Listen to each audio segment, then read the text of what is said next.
So maybe your background for most of you is in programming. That's what I expect from you guys. But maybe you would like to know why will you like to hear my rant about UX here today. So as a little bit of background, my name is Leonardo Jimenez. As you can see, you can call me Leo. And in my past life, I used to be an industrial engineer working in manufacturing and supply chain. And then later on, I became a software developer for a couple of years, and I became an accidental designer. What I mean by that is that their requirements weren't that clear, and sometimes to actually be to solve problems, I will start doing designs to discuss technical issues. So at the end of the day, the desire to actually solve problems make me become a designer. Right now, we work for one of our partners here in Oowlish, it's called Covetrus, and I'm really happy to be with you today, guys. So here's the thing. Let's start really quick. When you talk about user experience, it seems like something really nebulous or strange for most people, and because it's trendy and a lot of people. But the definition from the Nielsen Norman Group basically says that user experience encompasses it takes all the things related to the end user's interaction with the company, the services, and its products. Most of the things that you hear in social media, it has to be social media, normally deals with the fact of understanding the user. So a lot of the emphasis is done there. How do you work with the user? And that's okay. That's great. And I think that's part of what we're supposed to do. But I think most people miss out that there are other elements that are also important to their user experience. And are these two other things? And part of the reason why I didn't go into a lot of detail about services and products is because the company has to deal with all of them. What are the services and what are the products? So we don't talk enough about the interaction and the company. Normally, people that have more experience in the field will tell you a lot about it, and we'll talk about like how to get shareholders cooperation, or how to see in the context of user experience, of the context where the user gets to interact with your service, or even before. Okay. So here's the thing. Normally, we think of users as a nebulous term. You know, we have user personas. A lot of the user personas that you see is like basically describing the where they come from, and you don't start thinking about the kind of work they do. For example, when you create a company, you have something called the value proposition canvas, which is like a very limited version of this canvas. This is called the business model canvas. And if you are in the startup world, you will see a lot of people discussing about what things you need to have in a company to actually be successful. If you start only with the customer, probably you will make emphasis here on the customer segment, what they want, what are the problems, and all the things. But right here, you have some other important questions, like how are we going to attract the customer? The customer is not a customer yet, and how and where they and how can we keep that relationship going on? This seems more like a marketing question, but it's actually a user experience question, because most of the users, unless you work in Microsoft and you already have a huge market share, or Google, or you don't have all the users. You have to reach them. And the other question is like, how are we going to reach them? where they are, and what is the more effective and economical way to actually get them. It's interesting that even though those questions are related to the user, they're more related with the environment where the user that maybe is not a user yet has in his mind has. So you have to understand the context where this is going to happen, because you have limited resources. And I really recommend you to read this small book. It's called I think Google is not really good with marketing, but they call that the 0 moment of truth.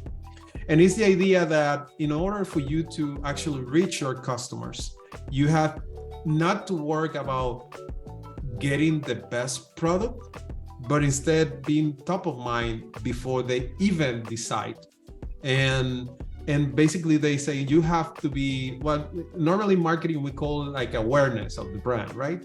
People need to know that you can be a good solution to the problem before they even try to buy you or even try the trial. So it's interesting that that's a question that we need to make sure we answer from the user experience perspective. Even though it's a marketing question, if you really understand the context, that makes the sense. So, and the interesting thing is like user experience questions are normally other departments' questions. I don't know if you have heard about the concept of jobs to be done, but jobs to be done is basically a theory about how you will approach understanding your customer.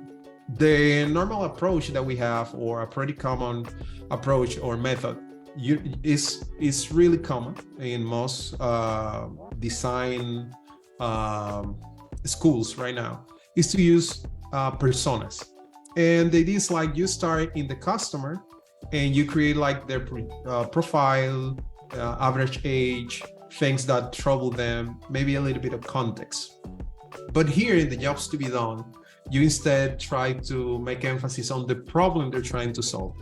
And it's interesting because sometimes when you make emphasis on the user itself, you can find a problem they're trying to solve and you can find a good solution for them. But when you make emphasis on the job, you can find that the customer base that you have is even bigger. And one of the classic examples of that is when, for example, you are making customer research for a hamburger company. And if you think about the user by default, you probably will think, probably the people what I'm looking for are people that want to eat a hamburger. And then you make emphasis on the people that have that background. But if you go with the idea of the jobs to be done, probably you will answer the question in a different way. You will say like, okay, what kind of problem my organization is trying to solve for the user? And maybe you discover that people don't want to cook themselves. They want something quick and tasty to eat. So what it makes is like, it shows you that you have more competitors that you will do if you will define your actual users just by people eating hamburgers. Because if it's something quick to eat that is tasty, probably tacos can be a source of potential customers. The people that eat tacos, the people that eat pizza could be potential customers. And you're solving the same problem, but you are solving that in a different way. The other advantage of actually having like a jobs to be done perspective is like you can also learn from people that are not exactly using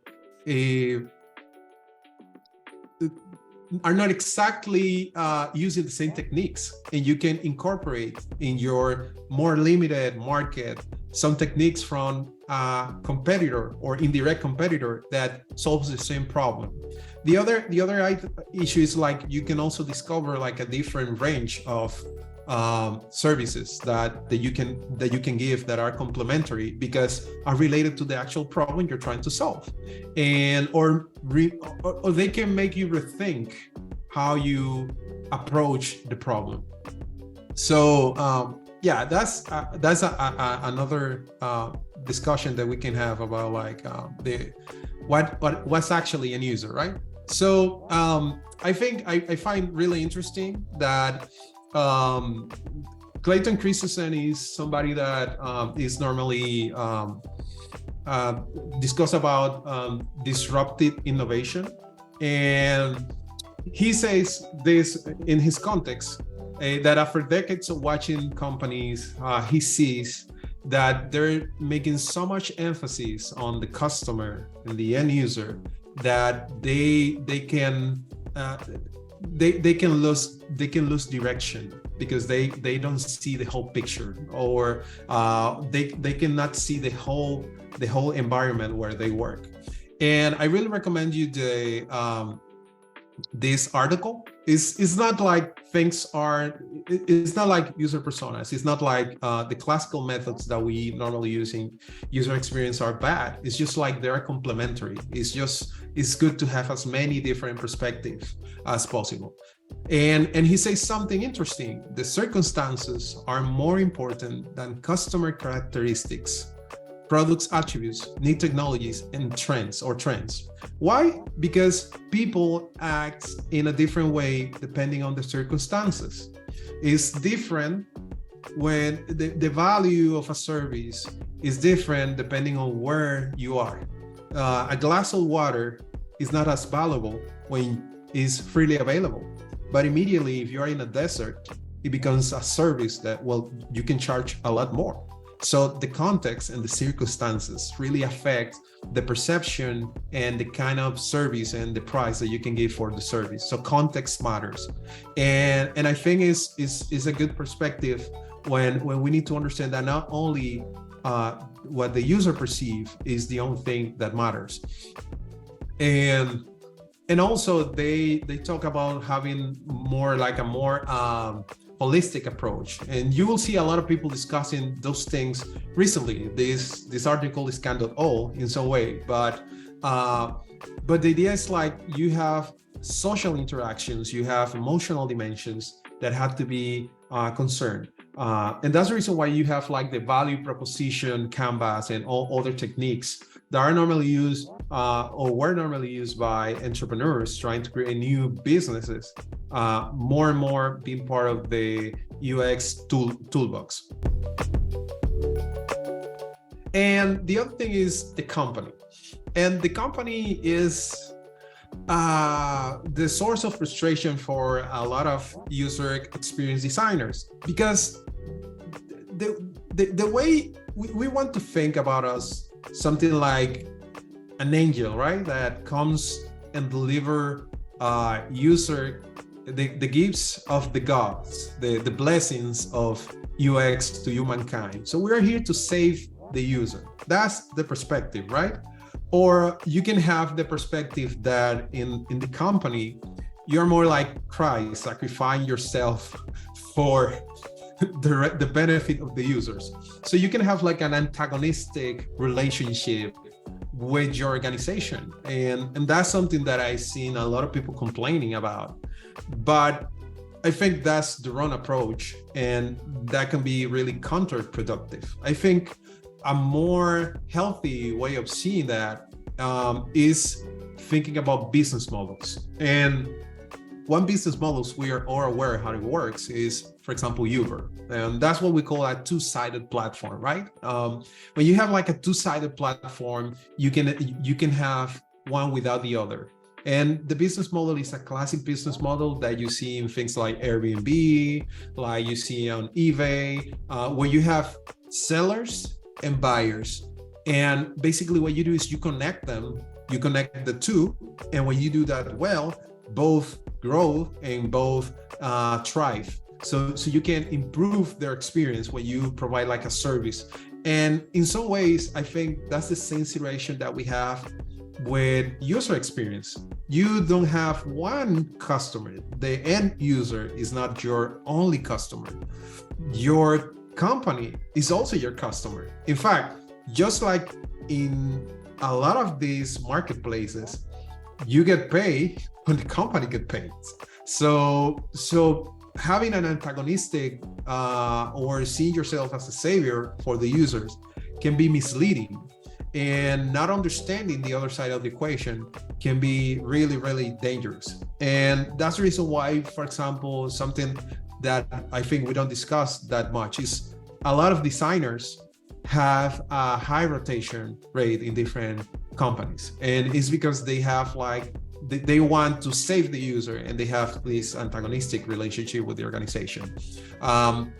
So you have to give everyone something to gain. In the case of Uber, you have like they give the drivers demand enough for them to keep busy, but also for the end user, they give security, they give convenience, they give fast and the ability to track. They give a lot of other things.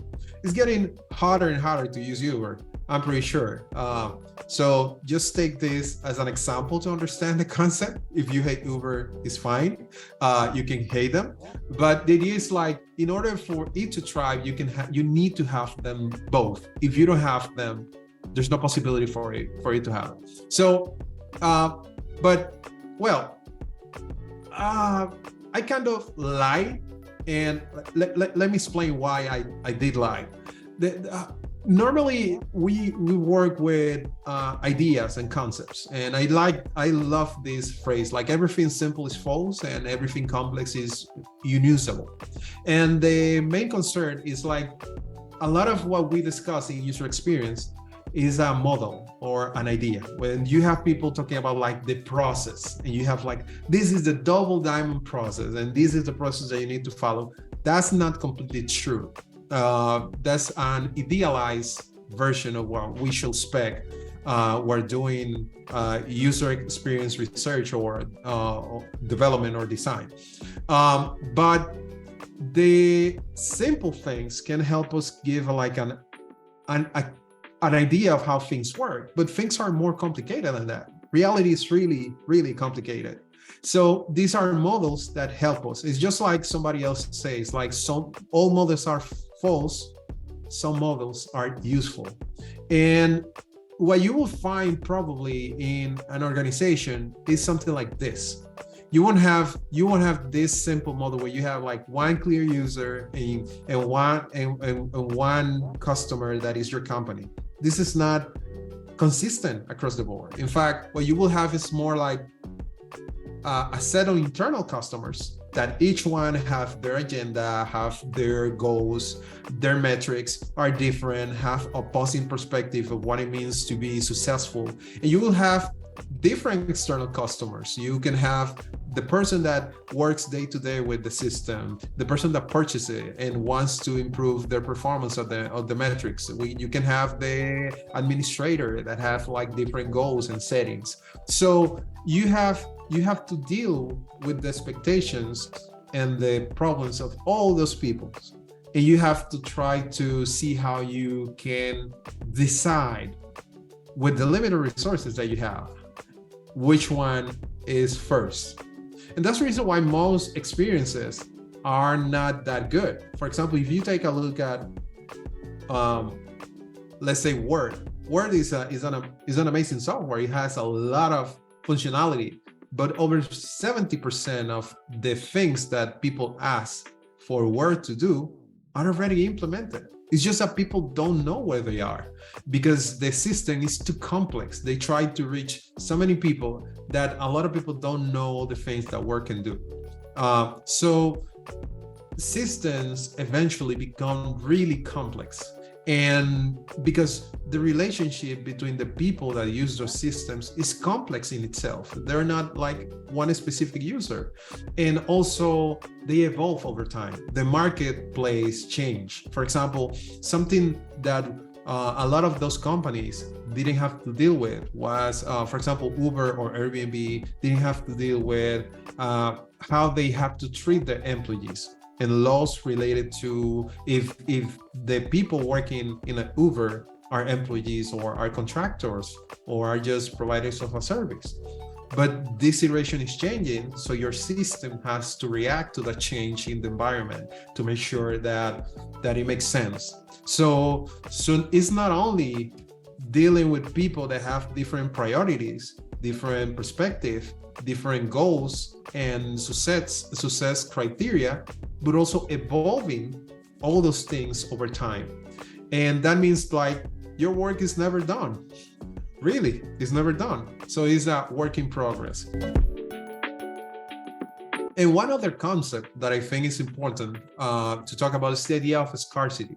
And it's easy for us to actually talk about the idea of not being economical. And one of the reasons why we normally complain about companies is like they don't have the best user experience, but sometimes they have an economical problem and a political problem. And what is the issue? I really like this quote, and it says the first lesson of economics is scarcity, right? You don't have all the resources to do everything you want. You only have enough to do some things. But in politics, you take the time to promise everything to everybody, even though you know you will be able to accomplish it. So even though we don't want to accept it, UX is a pretty political work. And just making wireframes and designs, one couldn't, because the people you are working with within this company have a limited amount of money. And even having too much money can be a problem, because if you have too much money, maybe you are not so interested on the results or having the right metrics, because you have the money that you have, the money you are making can hide certain amount of inefficiencies pretty well. You have a limited of times. Maybe you need to develop that thing in 3 months. So you have to have something complete. You don't have maybe the time to actually do the research as deep as you would like to. You have competitors that are taking the market or are competing with you, are creating a lot of features, and you have to compete with them. Even though maybe what you want is better for the user, you have to be on par with the competitor. You have the government, and normally people in tech are really libertarian, but we have to deal with the idea that the government is always defining the rules of a lot of markets, and one law, one legislation can change that consistently, can change that really quick and change the market with just one decision. So, and nature, probably something can change and people cannot access what you have. Physics still is a limitation, right? For a few things. If you work in the intersection between, most of us work just on digital systems, but if you work in something that is related with physical interactions with the real world, you can be affected. For example, a couple of weeks ago, we have a storm in the United States that paralyzed their system. And even though the system has a problem in the way it was designed, but the reason why it failed at the beginning was because something in the environment changed the conditions. And that's something to take into consideration. And the other thing is like, you can do something that is good for the user, and the user have the wrong opinion about it. And if you have followed Facebook for a long time, maybe you don't remember, but when people implemented the feed, there was a revolt against the feed, because people didn't want the feed to be like that. When they changed the feed in Instagram to not be like chronological, it really did bad for a lot of people, and a lot of people were complaining. But the metrics show that there was actually an increase of usage on those features, giving the reason to Mark Zuckerberg, like it or hate it, that the decision was a good one. So sometimes people will oppose something really hard, something that benefits them and that they will love after. So you have all these consideration or constraints that needs to be taken into consideration. And it's in part because we're solving we're working with problems that don't have like a definitive solution. You know, and in design we call that weak problems, or problems like there are problems that don't have like a specific solution. You either have better or worse solution, but you don't have the best solution, because the same solution would change over time, the system would change over time. So it's really interesting to see that. Just to reiterate that I think UX is extremely political. In that sense, I prefer programming because it's easier to actually demonstrate that your solution is better unless you use metrics, and you will be continually negotiating with other people for the benefit of the customer. So it is common for people to not give you resources, or not to have resources, or not to have time, or for you not to be a priority because they have other things to do. So you always will have to be negotiating with people. So negotiation is a critical skill if you want to work on UX, or you will feel really, really, really bad about your career in a couple of years. So I think something to take into consideration is like, honestly, that's my personal opinion. People don't really care about user experience. The user experience is a medium, is not the goal, the end goal. The reason why you have a user experience, a better user experience, is because it gives you a competitive edge. The moment it doesn't give you a competitive edge, the company will then value it probably as much as you do.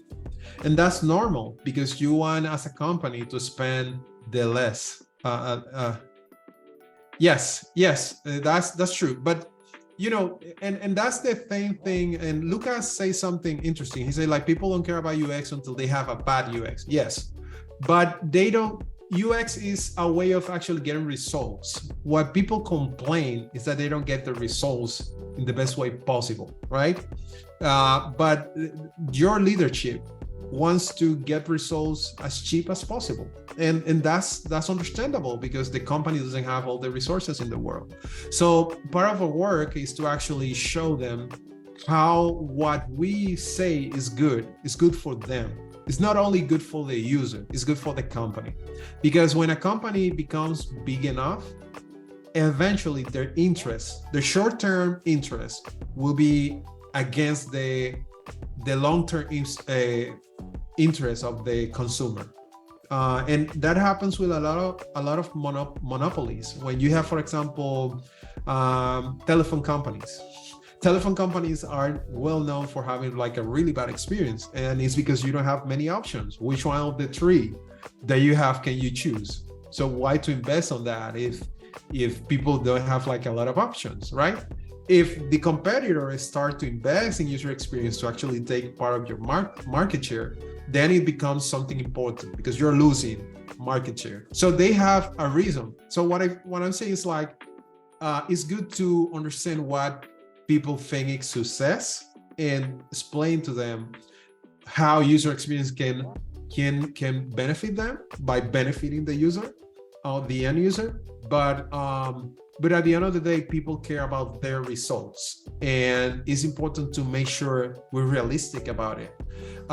So it's really important to make sure that we get something, and we negotiate not from our interest and our desire to maybe make the client successful, but also coming from the background of like making the organization successful.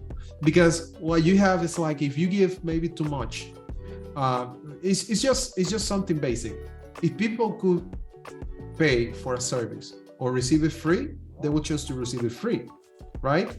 People wouldn't pay unless they are forced to pay, or they don't have any other option to pay. So in some ways, even though the user wants to be delighted, we don't need to give the user what the user wants. We need to give it to them in a sustainable way, so the company also is successful. And it's important to remember that the company pays our bill. So that's really important. And the other thing is one concern that I think is like, we tend to forget that technology is a shorthand for what is new. There are a lot of things that used to be technology, the technology sector before us, and we take it for granted. Just 80 years ago, what was technology was the development of the car. So we tend to think like our technology is technology is a different sector, but every technology sector goes through the same way. Just like ships, airplanes, they were sexy in some time ago, but they're not as sexy anymore. They were the technology sector in one moment of their life, and they all go by through this cycle. And basically you have like two cycles. One is the installation period, where you create like infrastructure. On the internet, it was on the late 90s. That's the reason why we have the dot-com bubble, 80s, 90s. And then you have like the deployment period, where you create like this infrastructure and you start to create like a lot of big companies. So most of the companies in the Fortune 500 right now are big tech companies, right? So you start with a big bang, a new technology is invented. There's a lot of craziness. People fall in love in that technology. Then there's a crash. A lot of people get overexcited, but the market cannot respond because the technology is too cranky. And then you have like what we call institutional adjustment. They become the new normal. Now everything is a SaaS, everything is a software as a service, or everything is digital, or you have like digital transformation as a word. And then you start the next big bang start. And that industry becomes something that lives in the background, is invisible. People take it for granted. And they think it's the normal. It's normal. That's the way things work, but it's technology. So basically, I think things are different, and what are important in each state is different. I think eventually, what happens with most industries is like they